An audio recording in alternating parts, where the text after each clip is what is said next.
Nah, berikut penjelasan bagian 2 bab 4. Berikut kita akan masuk ke penjelasan tentang perkara-perkara yang dapat merusak keikhlasan. Yang pertama, riya. Yang pertama, riya. Apa itu riya? Riya yaitu memperlihatkan amal untuk mendapatkan pujian dari orang lain. Kalau Fudail bin Iyad kan mengatakan meninggalkan amal, ya. Meninggalkan amal untuk mendapatkan meninggalkan amal karena manusia. Nah, namun juga bisa mengerjakan sebuah amal untuk mendapatkan pujian. Ini lebih jelasnya lagi. Kalau syirik kan mengerjakan dan meninggalkan karena manusia. Nah, namun tidak ada niat yang lainnya. Misalnya ibadah sholat supaya misalnya ibadah sholat karena manusia, itu juga syirik. Nah, riya di sini maksudnya adalah untuk mendapatkan pujian. Contoh misalnya sodakoh, untuk mendapatkan pujian, wah dia adalah orang yang suka bersedekah. Nah, ini sungguh amalnya tidak akan diterima. Kenapa? Karena riya itu merusak keikhlasan. Sebagaimana disabdakan oleh Rasulullah SAW ketika beliau berkata pada para sahabatnya, beliau berkata seperti ini. Artinya, yang paling aku takuti atas kalian semua adalah syirik kecil. Para sahabat bertanya, apakah yang dimaksud dengan syirik kecil itu? Beliau menjawab, riya.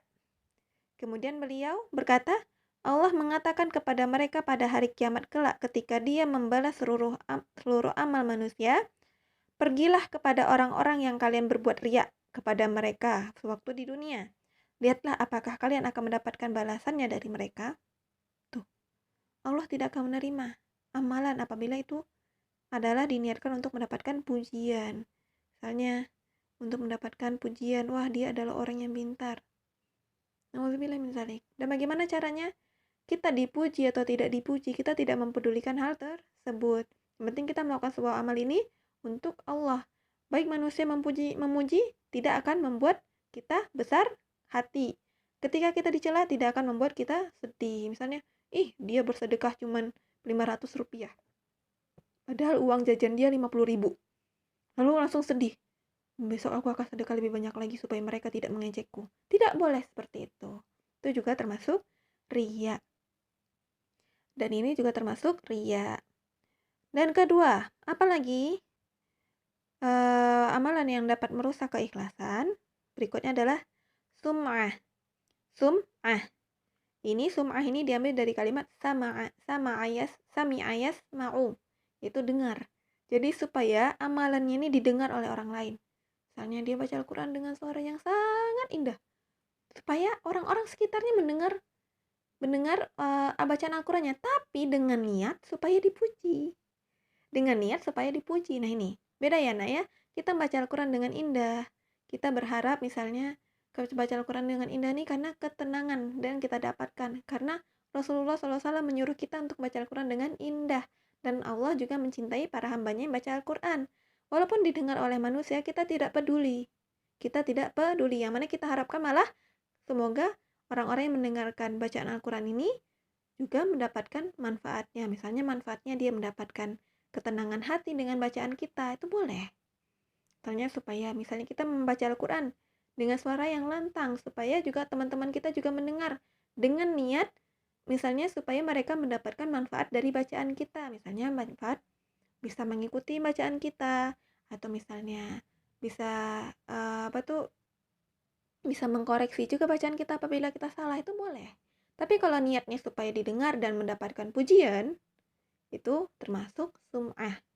Sebagaimana sabda Rasulullah SAW, man samma'a samma'allahu bihi, wa man yura'iyallahu bihi. Barang siapa yang melakukan suatu amalan karena ingin didengar, maka Allah akan membuka aibnya di hadapan manusia di hari kiamat.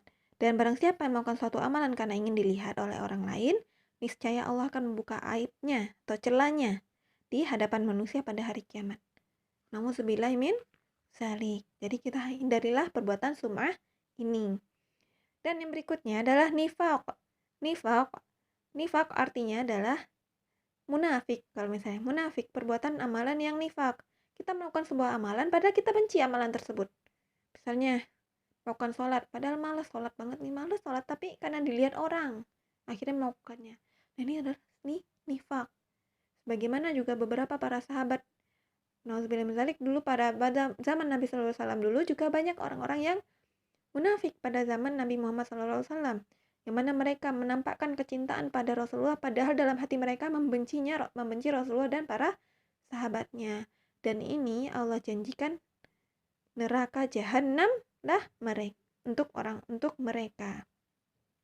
Jadi Allah menjanjikan atau mengancam orang-orang munafik, laki-laki dan perempuan dan orang kafir dengan neraka jahanam. Dengan neraka jahanam, dan mereka khalidan fiha. Khalidina fiha, mereka kekal di dalamnya. Jadi ingat, orang-orang munafik juga kekal di dalam neraka. Nauzubillahi min dzalik. Dan terakhir apa itu? Yaitu amalan syirik. Amalan syirik. Berikutnya adalah syirik. Nah, ini syirik ini nanti banyak macam-macamnya, yaitu menyekutukan Allah. Misalnya menyembelih untuk selain Allah, beribadah.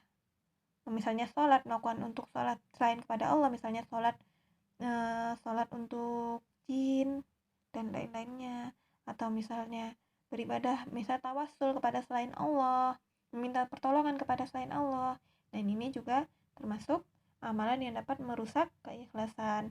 Nah, syirik ini nanti akan ada pembahasannya yang lebih lengkap lagi, apa itu macam-macam syirik dan apa saja perbuatan yang termasuk syirik.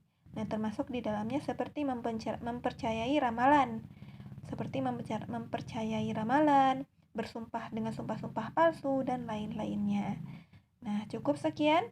Nah, silahkan Antuna mengerjakan latihan halaman 33 dan 34 ini untuk latihan di rumah, dan berikutnya akan ada soal dari Google Form yang mana Ana ambil soal ini dari penjelasan yang Ana jelaskan tadi. Barakallahu fikum. Assalamualaikum warahmatullahi wabarakatuh.